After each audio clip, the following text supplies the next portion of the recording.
Right. In this video, we're going to talk about the call signaling over IP network. Now, the call signaling, which is basically one of the most important part of any collaboration or IP-based PBX. So we're going to focus on the type of protocols that are available to us.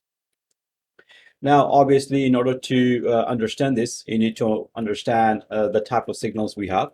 So we're going to explore the call signaling over IP network, and you will have an understanding of various type of signaling protocol that you will encounter in Cisco collaboration solution. Now, first, we're going to begin with understanding the IP phone initialization. Now, it is here that you will examine how an IP phone usually boots up, signals are sent to call manager, and how does the call manager will behave. Then we will turn our attention to placing a call in a single cluster and various endpoints and call signaling. Now, this concept will include exploring a single signaling on-site calls, troubleshooting, examining call setup, teardown processes, and of course, understanding what SIP signaling is all about. So we're going to go through phone initialization on cluster call, understanding the call setup and whatnot. Now, first of all, when here you will see specific tools. I will show you how to use a Wireshark to capture call signals. Whether it is a SIP or SSCP, it doesn't matter. So first thing we're going to look at is the call control protocol. What are the call control protocol that we have available? We have following call control protocol. We got H.323, Skinny or SSCP, SIP, MGCP. Now, identifying the various advantage and disadvantage of this protocol will help you make a proper selection when you're either designing one or recommending a solution to a customer. Finally, we will look at things like DTMF over IP network. Now, this may seem as something that you might think would be only found in a traditional telephony network. However, DTMF signal is still required today in our IP telephone networks, such as widely used in a voicemail and interactive solutions, since we're interacting with by responding to some sort of like a digit response. An important task in implementing and supporting Cisco Unified Communication deployment is managing the end user devices. So you will learn how to register phones and manage them. You must be able to distinguish between various Cisco Unified Communication end user device and troubleshoot the possible issues. Now, it is hard to troubleshoot something that if you're not familiar with, for example. So it is very important that you understand your topology and get used to the familiarity of different type of phones and endpoints that you have. We will look at IVR in terms of how IVR and DTMF kind of works together along with the voicemail as well. Now, first thing is understanding phone initialization. Okay, you got a phone, you unplug it, you plug it in. How does it work from that point onward? Well, first of all, the phone will go through, it requires power source. So obviously, because it's a network electronic device, is going to need a power source for that. So the possible source of a power for a Cisco phone are usually power over Ethernet, in this case, PoE. You could use the power cube, which is adapter, or you can use a mid-span injector, which is kind of a network switch device or kind of a small adapter where you can connect Ethernet one side and connect the power to another to the outlet, for example. There are various forms of mid-span injector that are available. Some are old, some are brand new, some are multiple ports, some are individual port. So you really have to understand which one you need. A power injector can be in form of power patch panel or a power device. Power injector can also be a small form factor, which is basically for single device. Now, the power cubes, which is traditional way of powering any electrical device, which is basically an adapter connected to your AC outlet on your home or your commercial location. So first, phone will get step number 2 to 4, where the phone will go through the boot process. Step 1, of course, getting the power, right? So step 2 will focus on getting your phone through the next step. So it has a power now. So what do we do now? Well, once the phone has a power, it will load a local copy of the firmware that is already on that particular phone. This is known as the phone load. A phone load is stored in the flash of that particular endpoint. So if you have a Cisco 7961 phone, it usually have a flash, which is a memory card, that already has the operating system, or which is a firmware. Now, once the phone is loaded, the software, the third step is to identify the voice VLAN. So what it's going to do is going to obviously send some sort of signals to the switch, and the switch will detect that particular device being Cisco phone or a third-party device. Now, how does the Cisco switch identify that attached device is a Cisco device? While using the CDP protocol that we talked about in the previous section of IP networking protocol. CDP, or often known as Cisco Discovery Protocol, is basically used to discover any attached device that are Cisco related. While CDP can be used to configure voice VLAN on that particular phone, or at least let the phone know that this is your voice VLAN. Now, obviously, if the switch has voice VLAN configured, it will reply to the phone with information via the CDP protocol. Phone is now able to tag voice and data traffic separately with the correct VLAN. So keep one thing in mind. Cisco IP phone itself is a switch. That means you could have a phone. Let's say this is your phone, and then you could have a PC connected behind the phone, and the phone connects to the network switch. So in order to eliminate using multiple number of port, you basically go through this method. If you do go through this method, what happens is the phone now has to separate the traffic that are generating from the PC versus the phone itself. So to do that, the CDP will send both voice VLAN and data VLAN to the switch, a phone, and the phone, what will do, any traffic that is originated from the phone itself, like as if you're talking, it's going to tag that traffic with VLAN, voice VLAN ID, whatever that may be. Could be 2, could be 5, could be 20, doesn't matter. But any traffic that is originating from the PC passing through the phone will just keep that traffic untagged. So now when the phone is generating traffic to the switch will look at, is the tagged traffic or untagged traffic. Now, if it is a tagged traffic, it's going to send it to the voice VLAN.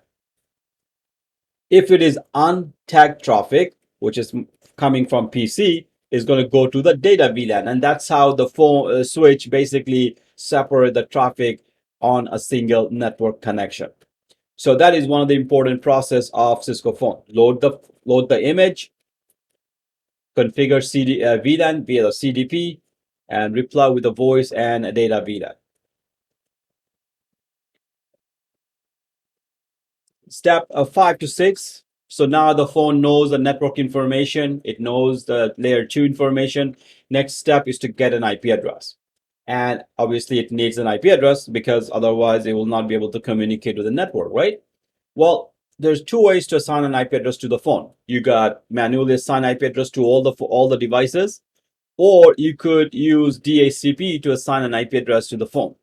The advantage of doing manual versus DHCP is that DHCP is, of course, much more easier to manage and control, whereas manual is static configuration, time consuming, prone to error, and if something change, you're gonna have to change pretty much. If your IP address change manually, you're gonna have to go back to all the phone and manually change the IP address or mask or whatnot. So what does DHCP does? DHCP, which is basically assign an IP address, subnet mask, default gateway, DNS settings, and IP address of the TFTP server where the phone should download the configuration file from. So this is the responsibility that happens in step number 5, where the phone is trying to get an IP address. So the way it's going to work, the phone is going to send a broadcast to the network saying, hey, I need an IP address. The switch will send that broadcast to all the devices within that network unless you have a router in there. So when even the broadcast goes to the router, but a router's job is to prevent broadcasts from passing to the other network. So what the router is going to do is going to block the DHCP traffic. If the DHCP server, in this case, this server, happens to be on a separate subnet, obviously, let's say this is subnet A and this is subnet B. If that is the case, what's going to happen? The phone will not be able to reach the DHCP server, or DHCP server will not see the broadcast coming from the phone. Well, in that scenario, what's going to happen? You have to configure something called DHCP relay agent on the router interface facing toward the subnet A. So whatever the router that you're using, the interface toward that subnet where the phone belongs to, you're going to configure IP DHCP relay agent, which is basically an IP address of the DHCP server.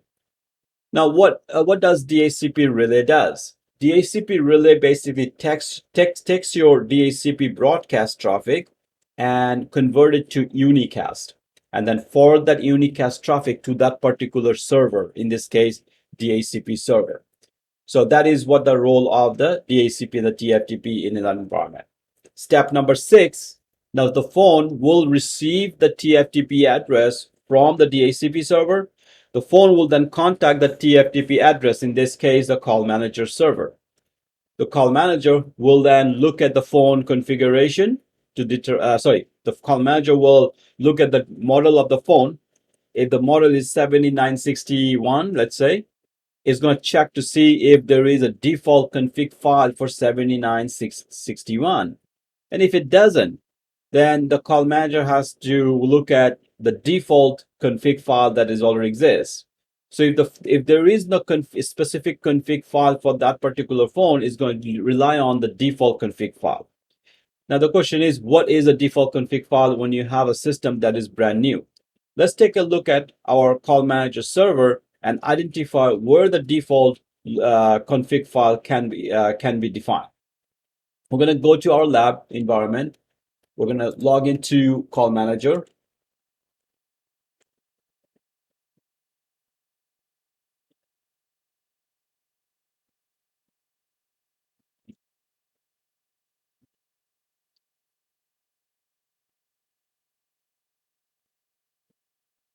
All right, so first of all, when you go to device and phone, what you're going to see is that you have devices for each type of phone that you have registered, right?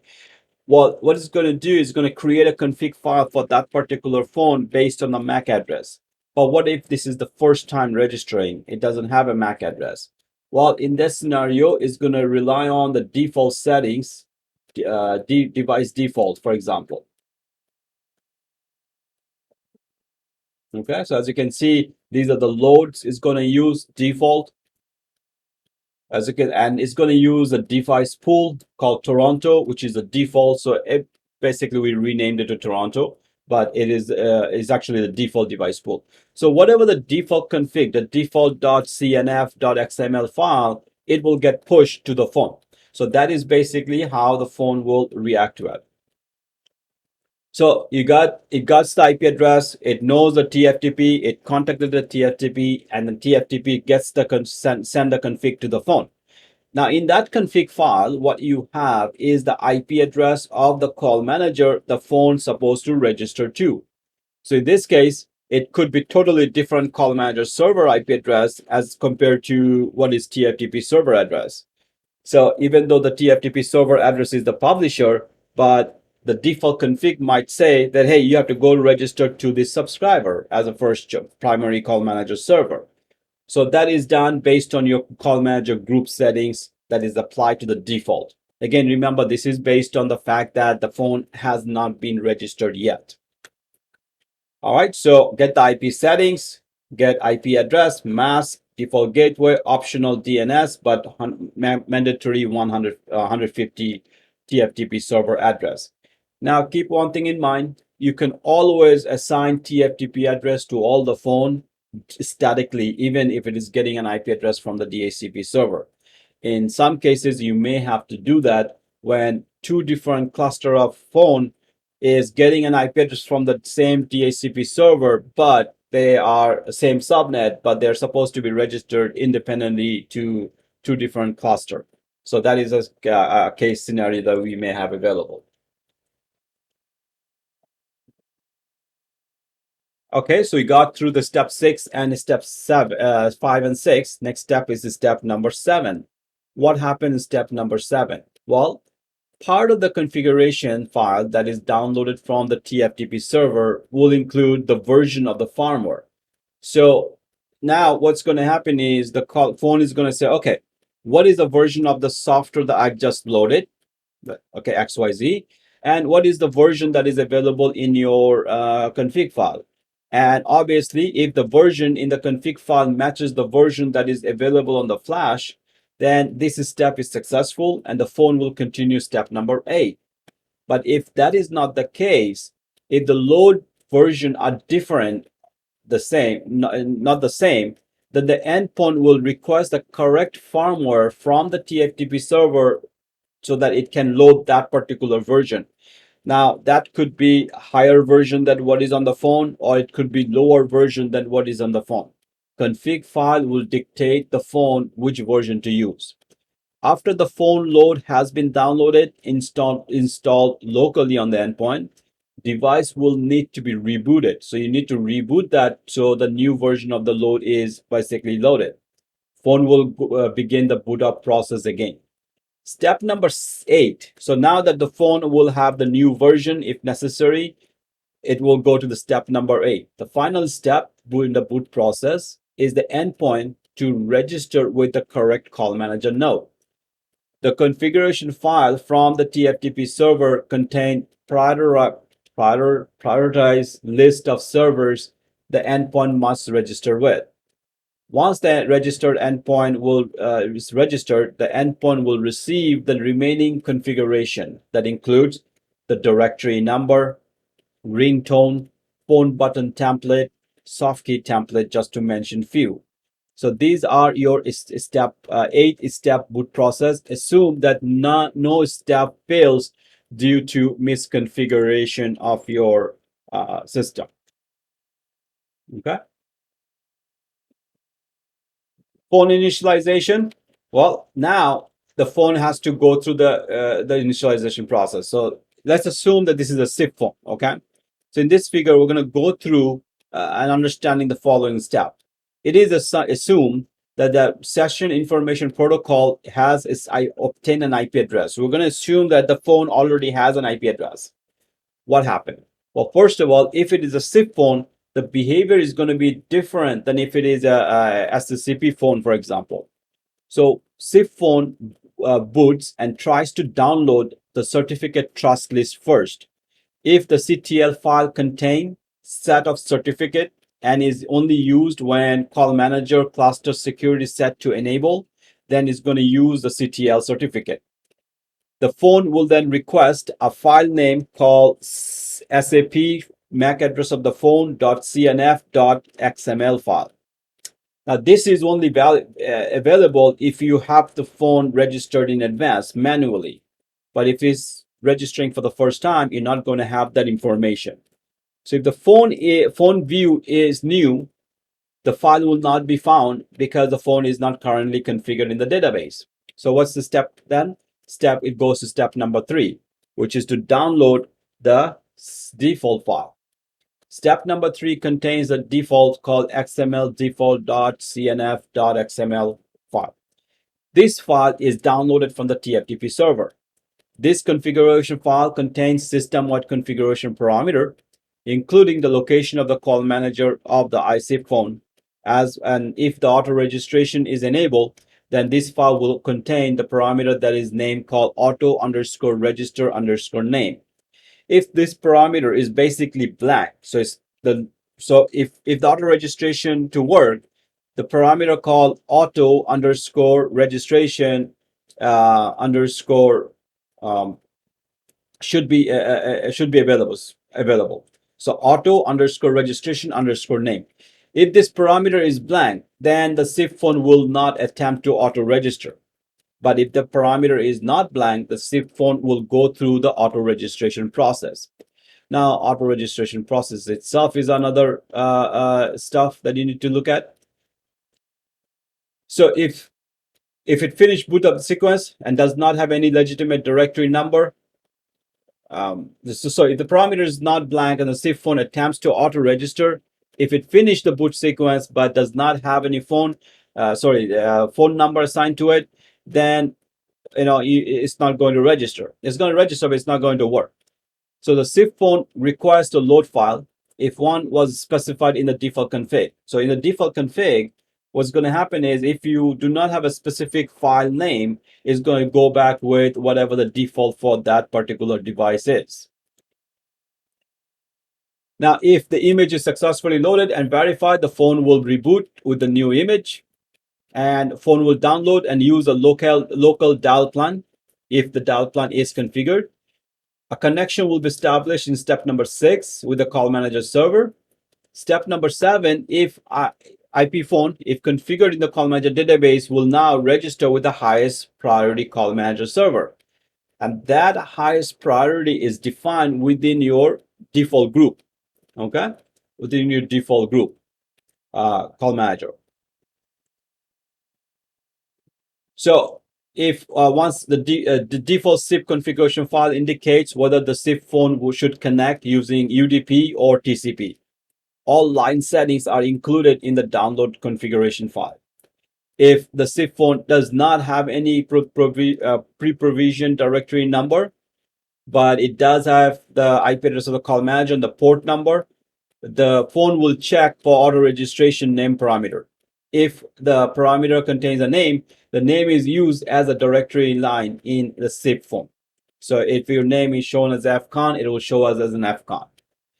So in the SIP register that is sent to the SIP proxy server. Now, upon receiving this message, the call manager will do the following: identify that special auto registration name has been used, create an entry in the database for the new phone that is based on the auto registration settings, generate SAP MAC address .cnf.xml file for the new phone, accept the registration with 200 OK, notify the phone to get the configuration file again, event header using the SIP notify message, and the phone will reboot automatically again.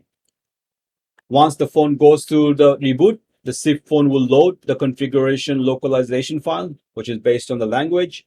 And if you're using a type B phone, which is the older phone, the soft key will be downloaded, and SIP phone will then finally download the custom ring file if it is configured. So these are the steps that you need to memorize or understand or should know in and out so that you can easily troubleshoot when there is any issue within your network. All right, so now you understand the phone process. What is next? Next is, how do we set up on cluster call setup?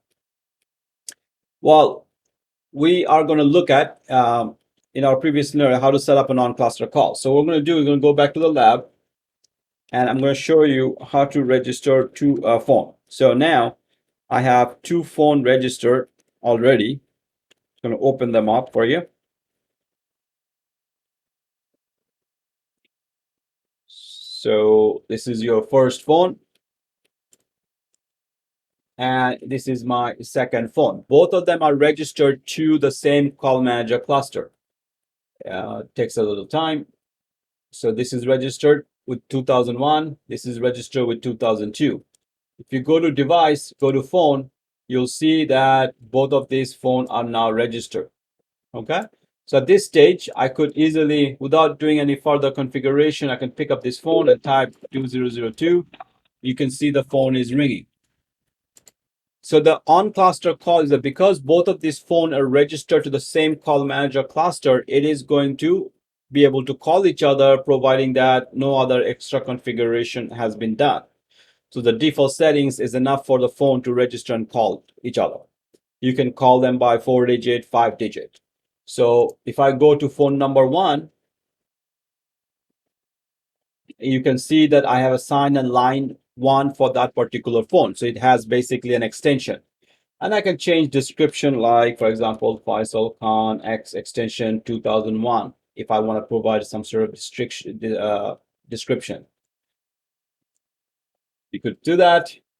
And if you want to customize the line or extension, let's say you want to be a bit more professional and you want to put a caller ID, I can go to line number 1 and I can put myself as a caller ID, my name.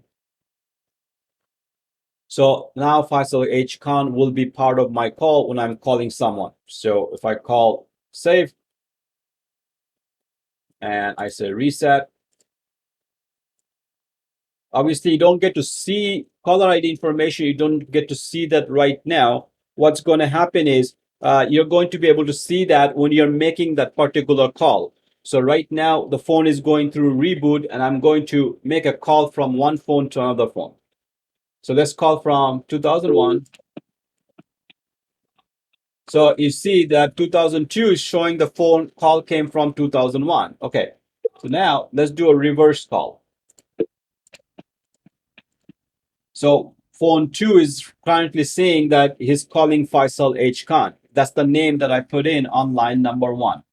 So in the subsequent chapter, we're going to learn how to kind of like maneuver through this caller ID and when what you get to see in what based on who you dial and what source of stuff. So that's how our on-cluster phone initialization works and on-cluster call will work.